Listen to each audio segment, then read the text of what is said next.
Welcome to the Overlooked Motel, a place where underseen and unappreciated films are given their moment in the spotlight. Brainscan is a film that didn't win over many critics upon release in 1994, but I think the flick is far better than the critical consensus suggests. The picture is very much a product of its time, a capsule of 90s teen angst. It features a misunderstood monster kid in the lead role and serves up a wisecracking antagonist channeling Freddy Krueger. What's not to like about that, I ask you? The picture follows Michael, played by Edward Furlong, a young man alienated from the outside world. He previously lost his mother in a tragic car accident, and his father is perpetually away on business. To distract from the loneliness he feels, Michael finds solace in video games and horror movies. When he learns of a new interactive game called Brainscan that uses the player's subconscious mind to create a unique experience for each user, Michael cannot wait to try it out. But when the CD-ROM arrives in the mail, it hurls Michael into a deadly ordeal that systematically dismantles his life and sees him pegged as the prime suspect in a murder investigation. In the years since its release, the flick has proved to be surprisingly prescient. The premise was in the realm of science fiction when Brian Owens and Andrew Kevin Walker penned the film's screenplay, but recent developments have made a customized user experience a reality for gamers rather than a distant fantasy. We live in an era of games that make use of biofeedback to tailor the experience to the specific user. So the idea of a game that mines your subconscious to customize your experience doesn't seem like such a stretch at this point. Brainscan director John Flynn makes frightening use of the film's prophetic premise. There's a very gritty quality to it.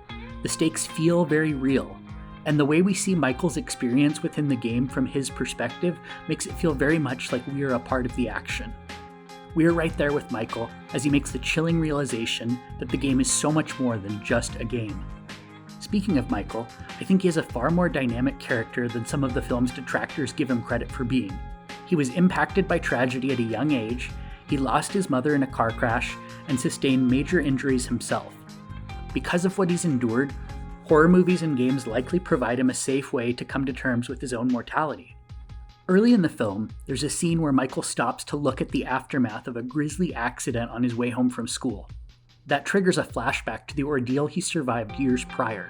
The detective working the scene assumes he's just a creepy kid, but there's far more nuance at play. Michael isn't stopping to ogle the ordeal. He finds himself frozen in place when he's unexpectedly faced with a gruesome scene not dissimilar from his own accident. Unlike the grisly affair he observes, horror offers a safe space to exist with those uncomfortable feelings on his own terms and at his own pace. I feel a connection to the lead character for a variety of reasons. And if you grew up an outsider because of your fascination with the macabre, you're likely to relate to Michael as much as I do. Edward Furlong does a great deal to make the character accessible. He conveys a palpable sense of sadness through his performance. He rarely smiles, he always looks uncomfortable, and he believably appears to be grappling with some really heavy stuff. His fragility is especially apparent in the way he clings to his best friend Kyle.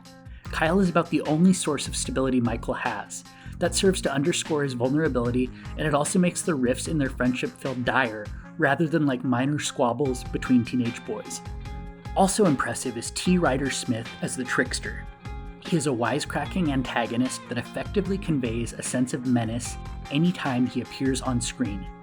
His energy is reminiscent of Freddy Krueger, who had cemented his status as a pop culture fixture by the time Brainscan was released. Though the trickster doesn't quite reach the level of greatness of the Springwood slasher, he does manage to be simultaneously entertaining and imposing. If you're not sold yet, allow me to make one final plea. Brainscan is steeped in 90s nostalgia from start to finish. It's complete with a metal soundtrack of the era, dial-up internet, games on CD-ROM, and swoopy hair. If you're nostalgic for the 90s, you'll find plenty to scratch that itch in this chilling 1994 effort. On the whole, Brainscan is a harrowing experience that puts the viewer in the heart of the action. Furlong turns in a compelling showing, the trickster proves a memorable antagonist, and the film is full of bitchin' 90s energy. That's all for this installment of the Overlooked Motel. If you'd like to chat more about underseen and underrated films, feel free to hit me up with your thoughts on Twitter, Threads, or Instagram @FunWithHorror.